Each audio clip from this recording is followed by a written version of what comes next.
Welcome back to my channel. This is Nurse Chels, and as you may know from the title, this video is about taking the TEAS test. Okay, hope y'all. One of the things that's been going on, I accepted into my nursing program. I'm so stoked about it. I got accepted into my nursing program. I've also gotten my blue card. Hey, holla at your girl. Long story short, a lot has been going on. A lot of success has been going on. A lot of dedication. A lot of sweat, blood, and tears that's been going on, guys. But with that being said, I'm gonna go ahead and make this video about my TEAS test. Okay. Y'all know I gotta keep it real with you. Okay, because here on this channel we keep it real. When I first took my TEAS test, first time I took it, I didn't pass. I failed my TEAS test, y'all.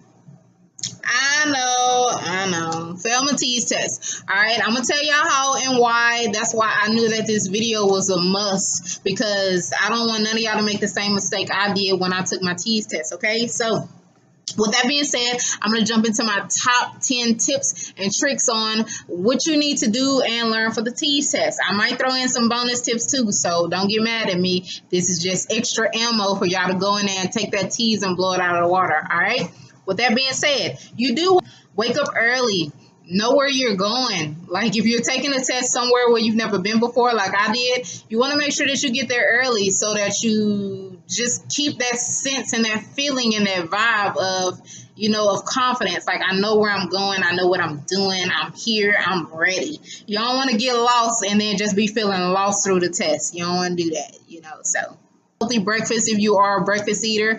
If you drink coffee, if you drink coffee, that's fine. You can have your cup of coffee that day. But if you don't drink coffee, don't let that day of the test be the first time you drink coffee. You don't want to do that because you're going to be all in the test, all jittery, and it ain't going to go good. So you do want to make sure that you don't step too far out of your routine when you get ready to go take the test and you do things that's kind of in your norm. What else?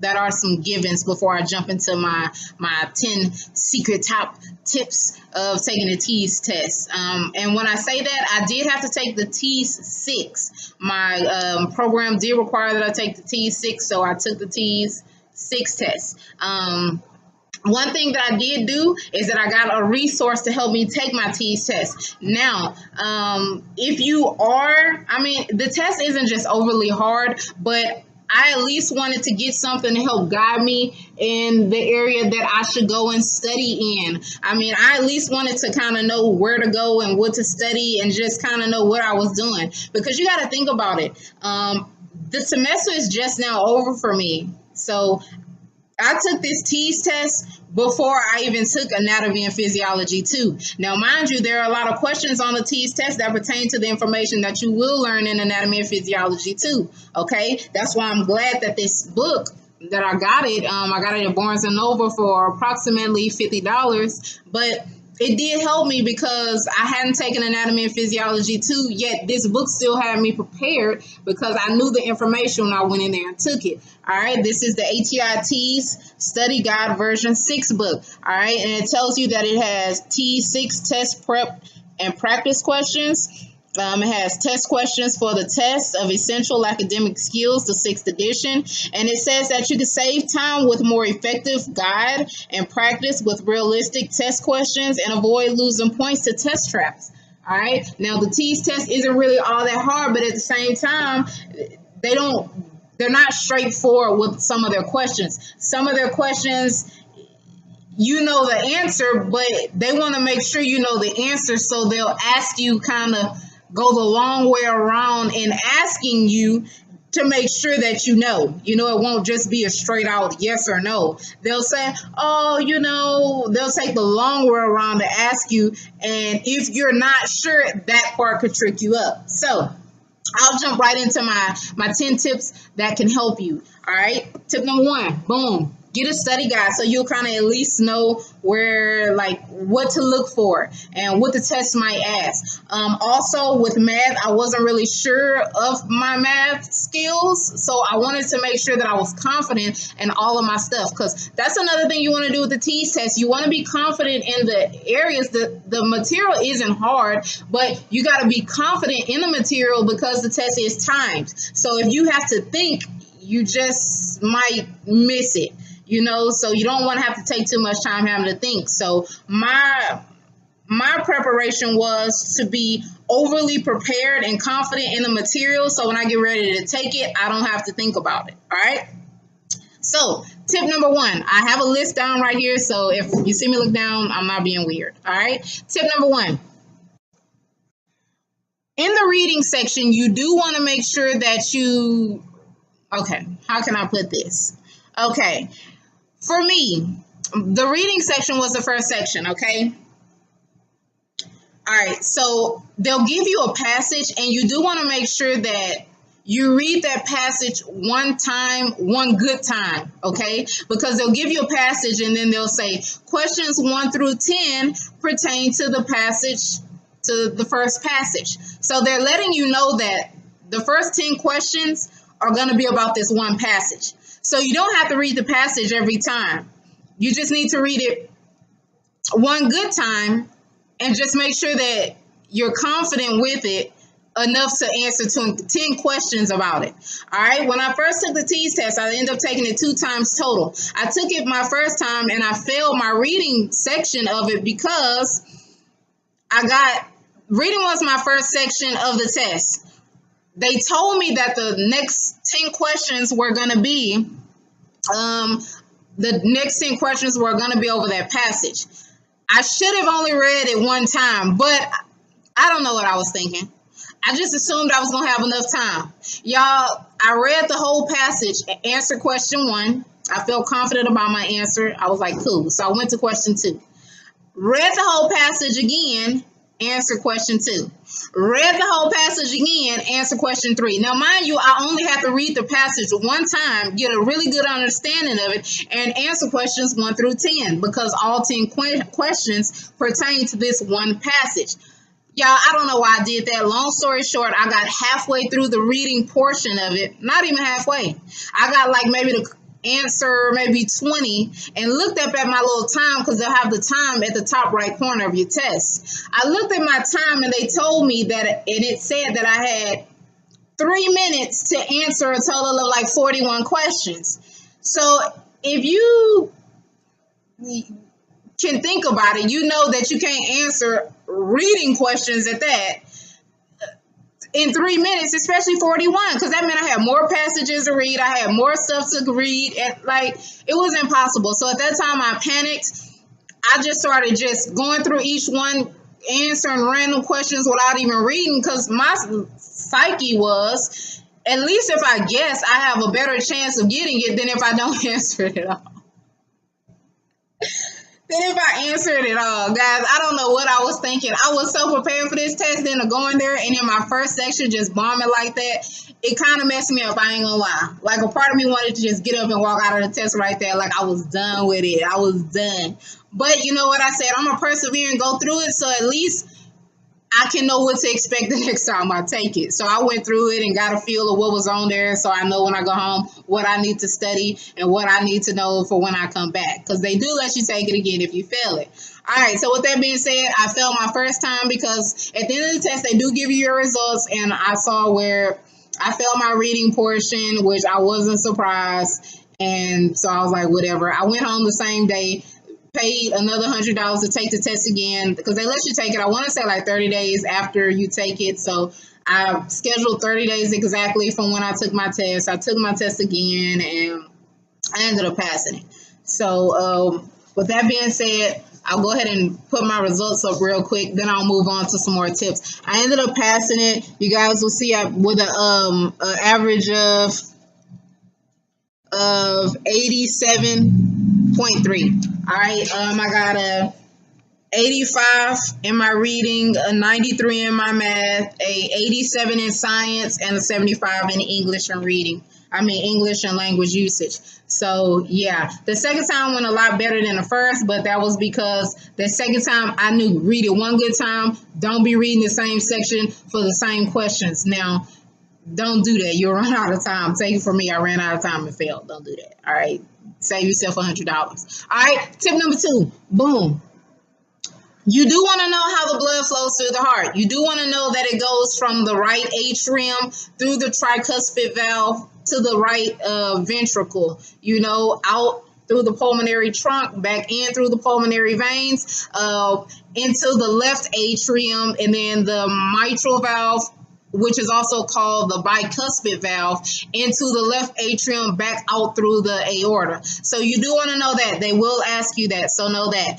Tip number 3, know how to navigate through a map. And what I mean by that is they'll give you a map, and then they'll give you little houses in that map, and then they'll give you streets, and they'll say streets 1, 2, and 3, and they'll put stop signs in there, and they'll say if you go up street 1, turn left, and then go up street 2 and turn right, where will you end up? So you do want to make sure that you have a general sense of your directions and where you're going and stuff like that, because they did ask me that.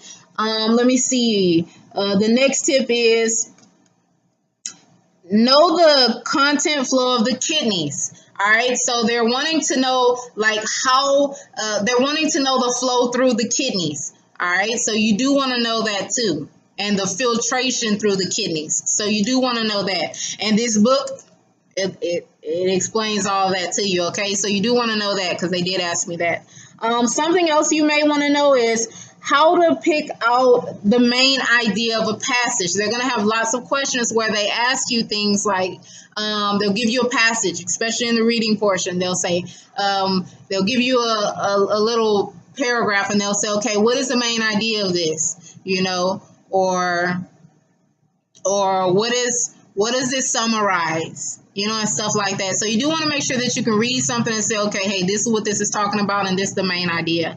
And they'll also say stuff like, they'll give you a paragraph and say, what does this infer? So you do want to kind of say, all right, it didn't say this, but if it's saying the stove is hot, it could burn you, and burning isn't all that good to do. You don't want to burn yourself. Even though it didn't say that, you do want to know that it's letting you know, hey, don't go up and touch the stove. It's hot. If it's leading you all the way up to something without saying the direct thing, that's just them making an inference. And you can say, all right, if they're saying, being hot or getting burned is bad and stoves are hot, they're probably wanting me to know don't go up and just touch one, because that could be bad for me. That's making an inference. So they will ask you questions like that. Another question is, know how to determine who a passage is talking to. And by that, I mean, know the difference between, I don't want to say slang, but slang language and formal language, or basic language and formal language. They're gonna give you a passage, and they're gonna say, okay, this is a student writing this passage. Who is this student talking to? Is this student talking to their peer, another student, or are they talking to their academic advisor? So you do want to kind of say, all right, hey, you do want to kind of know the language difference. Like right now, if I'm talking to you guys, you know that I'm talking to you, my family, my YouTube nurses. If I'm using language that formal language, you know that I'm probably talking to my nursing school academic advisors. If I say, hey girl, what's up? I ain't gonna be in class today, so can you take notes for me? Boom, I'm talking to a student. If I say something like, oh, to whom it may concern, I most likely won't be in class today due to my unfortunate circumstances. All right, you're going to be like, all right, she's talking to somebody else because she knows she wouldn't talk to me like that. There's no need for the formal language. All right, so they're going to give you a passage like that, and then they're going to say, all right, who is this student talking to? So you'll know, hey, they're talking to an advisor or someone else, higher up in the academic chain, because they're using formal language, because you wouldn't talk to your friend like that. All right, so you do want to know that. You also want to know which cells require the most ATP. Now, not on no trivial type stuff, because one thing about the tease test is it's not trying to trick you. It's just wanting to make sure that you do know the material. So it asked me which cell will require more ATP. And then they gave me a list of 4 different cell types in the body. And one of them was like a skin cell, and then the other was muscle cell. Now we all know like muscles will require more ATP than a skin cell, so the answer will probably be muscle cell, because they're constantly needing energy to exert force and movement of the body.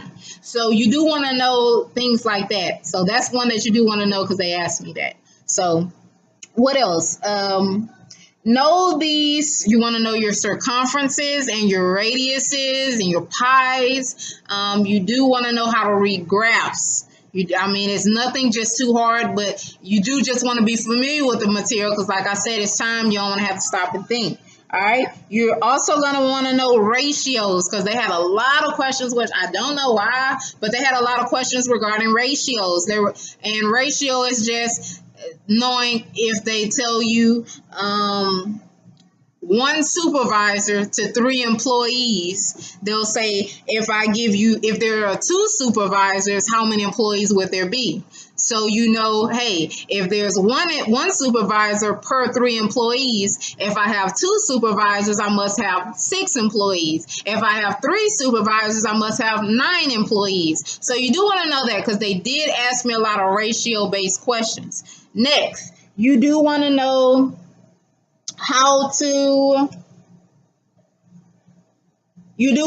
like pronouns. You do want to know like basically all parts of a sentence. You want to know the pronouns. You're gonna want to know conjunctions. You're gonna want to know transitional phrases. You're gonna want to know correct punctuation, where to put commas.